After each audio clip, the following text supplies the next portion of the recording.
नमस्कार साथियों। तो आज है 18 दिसंबर 2025। दोस्तों आज 18 तारीख को भारत और एक गल्फ नेशन ओमान के बीच एफटीए साइन हुआ, मतलब फ्री ट्रेड एग्रीमेंट। और इस एग्रीमेंट के तहत अगर कोई भारतीय कंपनी या भारत की व्यापारी अपने प्रोडक्ट लेके ओमान पे जाता है तो वहां की सरकार कोई भी टैक्स नहीं लगा। ऑपोजिट, ओमान की कुछ व्यापारी या कोई कंपनी अगर भारत में अपना सामान लेके आता है वहां पे भी भारत सरकार कोई टैक्स नहीं लेगा। ऐसे 99% प्रोडक्ट के केस में दोस्तों लागू होगा। अच्छा, जिसके तहत भारत की बहुत सारे सेक्टर को बेनिफिट मिलेगा। यह है इस वीडियो की कॉन्टेक्स्ट जो हम आगे चर्चा करेंगे। अच्छा, पहले आप देख लीजिए यहाँ पे और आर्टिकल में क्या कहा। देखिए, India and Oman signed a comprehensive economic partnership agreement यानी सीईपीए ऑन 18 दिसंबर, आज the second day of prime minister Narendra Modi's visit to the gulf country, giving most Indian export including textile duty free access. जो आपको मैं अभी कहा कि वहां पे टैरिफ फ्री हो जाएगा। अच्छा, उसके बाद देखिए, the CEPA gives India zero duty access 98.08% of Oman tariff line. तो मतलब लगभग भारत से जितना भी प्रोडक्ट जाएगा उसका 98.08% प्रोडक्ट पर कोई भी टैक्स नहीं लगेगा। ठीक ऑपोजिट में जब ओमान की तरफ से इधर आएगा, मतलब भारत में एंट्री लेगा, उसमें भी लगभग 99.38% प्रोडक्ट में कोई भी दोस्तों टैक्स लागू नहीं होगा। और ये एफटीए मैं कहूंगा कहीं ना कहीं दोनों ही देश की जो कंपनीज है, व्यापारी, उनको बहुत ज्यादा बेनिफिट पहुंचेगा, क्योंकि टैक्स फ्री एंट्री लेगा तो और ज्यादा मार्केट एक्सेस बढ़ेगा।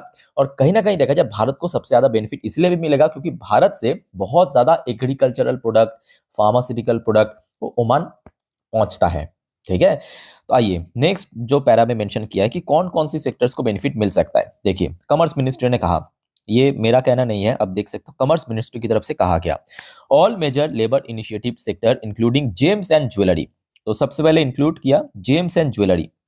उसके बाद देखिए टेक्सटाइल, फिर आ गया आपका लेदर, फुटवेयर, स्पोर्ट गुड्स, मतलब जो खेलने की सामान है, ठीक है, स्पोर्ट्स की सामान, plastic product, furniture, agricultural product. अब देखिए एग्रीकल्चरल प्रोडक्ट में आपको बहुत सारे प्रोडक्ट दिख जाएगा, जैसे कि फर्टिलाइजर हो सकता है, जैसे कि पेस्टिसाइड हो सकता है, मतलब जो खाद हम कहते हैं, खाद मतलब फर्टिलाइजर, या पेस्टिसाइड मतलब जो कीटनाशक कहते हैं ना, तो वो हो गया आपका। इंजीनियरिंग प्रोडक्ट हो गया, इसमें तो ढेरों सारे हैं। फार्मास्यूटिकल प्रोडक्ट हो गया, मेडिकल डिवाइसेस हो गया। मेडिकल डिवाइसेस मतलब जो भी मतलब मेडिकल की जो सामान है, जैसे कि स्टेथोस्कोप्स हो गया, आपकी बीपी नापने की मशीन हो गया, अलग अलग प्रोडक्ट। ठीक है, ऑटोमोबाइल सेक्टर, ये सब सेक्टर को दोस्तों बेनिफिट मिल सकता है क्योंकि इसमें कोई भी टैरिफ इंपोज नहीं होगा। क्लियर?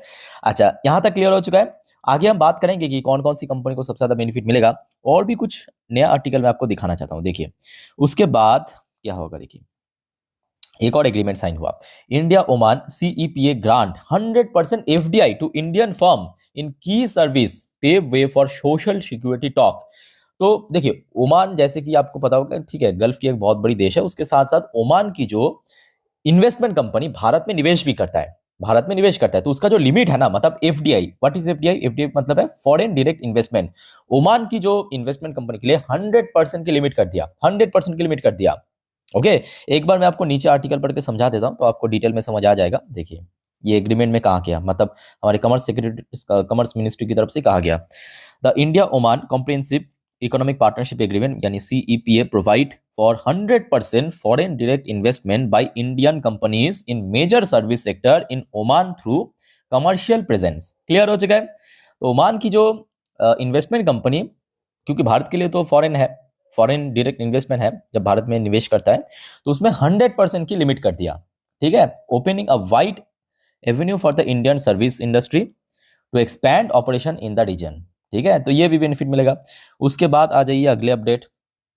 ये अपडेट आया हमारे यूनियन मिनिस्टर गोयल साहब की तरफ से, पीयूष गोयल साहब की तरफ से कहा गया, Indian Oman FTA to open door for textile and autos. तो अलग से मतलब स्पेसिफिकली इन्होंने मेंशन किया कि भारत के जो textile sector and auto sector, automobile sector, इसको भी बहुत ज्यादा बेनिफिट मिलेगा। उसके बाद आ जाइए आपके, ये देखिए कुछ एक्सपर्ट के हिसाब से, India includes traditional medicine in free trade agreement with Oman. तो देखिए फार्मास्यूटिकल सेक्टर को भी देखिए, जो एफटीए साइन हुआ है वो तो मल्टीपल सेक्टर के लिए, बट स्पेसिफिकली भारत जो है ना बहुत ज्यादा जो आपको मैं शुरू में कह रहा था फार्मास्यूटिकल प्रोडक्ट हो गया, मेडिकल डिवाइसेस हो गया, वो भेजता है। तो कहीं ना कहीं इस एफटीए साइन करने के कारण जितने भी फार्मास्यूटिकल कंपनी या मेडिकल डिवाइस जो मैन्युफैक्चर करता है उस टाइप की जो कंपनी है उसको बहुत ज्यादा फायदा मिलेगा, बेनिफिट मिलेगा। ठीक है, अच्छा अब देखिए इतने सादे मतलब इतना सारा तो हमने डिस्कस किया है। इस कंपनी को फायदा मतलब इस सेक्टर को फायदा मिलेगा, इस सेक्टर को फायदा मिलेगा एफडीआई के ऊपर या एफटीए के ऊपर।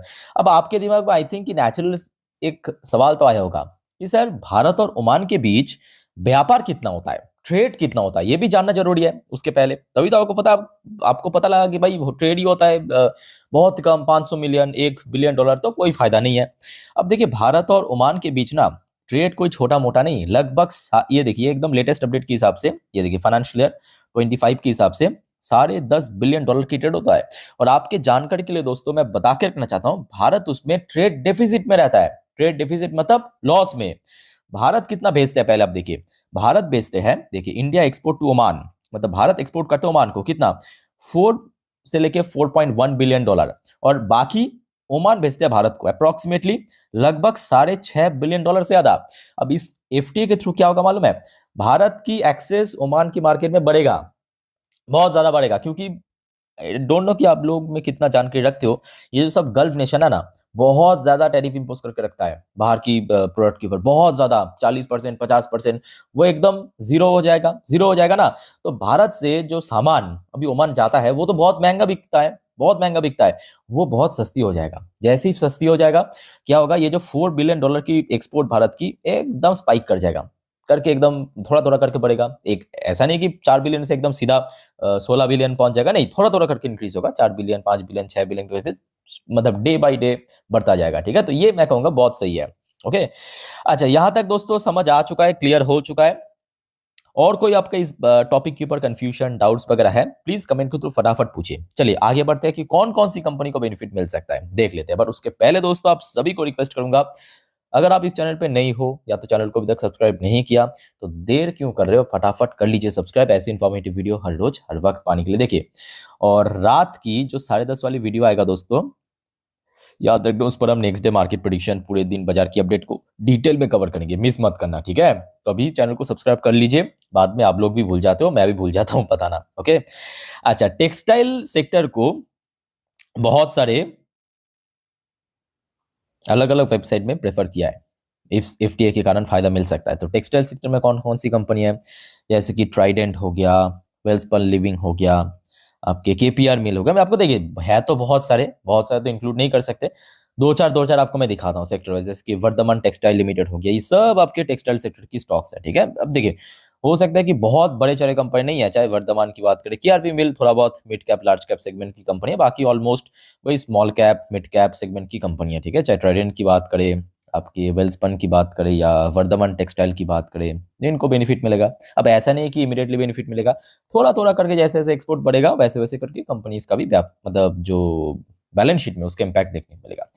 फिर आ जाइए आपके फार्मास्यूटिकल सेक्टर में, ढेरों सारे आपको फार्मा कंपनी दिख जाएगा भारत में, मैं दो ही इंक्लूड किया हूँ, एक सिप्ला दूसरा डॉक्टर रेड्डीज। इसमें आप बहुत सारे और भी इंक्लूड कर सकते हो, जैसे कि ल्यूपिन हो गया, सन फार्मा हो गया, आपके और भी आपको दिख जाएगा। ठीक है, दो चार, तो वो सब के ऊपर नजर रखना।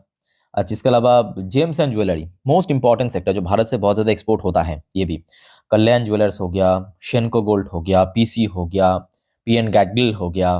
ठीक है, इस सब के वो दोस्तों नजर रखना, इन सबको बेनिफिट मिल सकता है इसके थ्रू। अच्छा फिर आ जाइए आपके फुटवेयर सेक्टर, जो अभी भी हमने देखा फुटवेयर सेक्टर, लेदर सेक्टर। तो लेदर सेक्टर में देखिए एक बहुत बड़ी इंडस्ट्री है, उसमें आपको बैग बेल्ट फुटवेयर जितने भी लेदर मेड प्रोडक्ट वो आपको दिख जाएगा।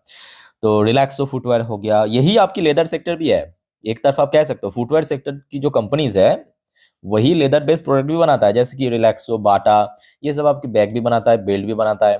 ठीक है, आपको दिख जाएगा, तो बाटा रिलैक्सो और भी आपको दिख जाएगा मार्केट में। तो ये सबको बेनिफिट मिल सकता है नियर फ्यूचर में या फ्यूचर में, जब से देखिए ये भी फैक्ट है जब से ये एफटीए लागू होगा, क्योंकि आज तो सिर्फ एग्रीमेंट साइन हुआ, इम्पोज तो नहीं हुआ ना, जिस दिन से इम्पोज होगा उन दिन से ही फायदा मिलेगा। ठीक है, अच्छा फिर आ जाइए आपके एस्ट्रल जो कि प्लास्टिक बेस्ड प्रोडक्ट बनाता है, चाहे पीवीसी प्रोडक्ट हो, एस्ट्रल आपके सुप्रीम इंडस्ट्री, इन सबको बेनिफिट मिलेगा। अच्छा फिर आ जाइए आपके ऐसे कंपनीज जो भारत में एग्रीकल्चरल प्रोडक्ट बनाता है, जैसे कि आपके यूरिया हो गया, डीएपी हो गया, मतलब जो खाद है, केमिकल खाद, ठीक है। जैसे कि आपकी राष्ट्रीय केमिकल हो गया, मैं आपको दो दो करके दिखाता हूँ। नेशनल फर्टिलाइजर हो गया, फर्टिलाइजर मैन्युफैक्चरर बनाता है, तो ये सब का यहाँ पे फायदा मिलेगा। इसके साथ साथ अगर हम ऑटोमोबाइल सेक्टर की बात करें अलग से, तो ऑब्वियसली टाटा मोटर्स, बजाज, आपको महिंद्रा, सुजुकी, ये सब आपको दिख जाएगा। अच्छा, एक और बात, भारत से ना बहुत ज़्यादा कमर्शियल व्हीकल्स भी एक्सपोर्ट होता है आपके ओमान, अलग अलग जो गल्फ नेशन है वहाँ पे, तो जिस वजह से आपके अशोक लेलैंड या आइशर मोटर जैसे कि रॉयल एनफील्ड भी बनाता है, कमर्शियल व्हीकल्स भी बनाता है, या फोर्स मोटर, ये भी कमर्शियल बनाता है, ठीक है। तो इन सब कंपनी को बेनिफिट मिलेगा। सो क्लियर हो चुका है दोस्तों। बाकी और कोई आपका कन्फ्यूजन या डाउट्स है, कमेंट करके पूछिए। बाकी वीडियो अच्छा लगे तो वीडियो को लाइक करना, चैनल को सब्सक्राइब करके रखना। मिलते हैं नेक्स्ट वीडियो में। टेक केयर, बाय बाय, जय हिंद।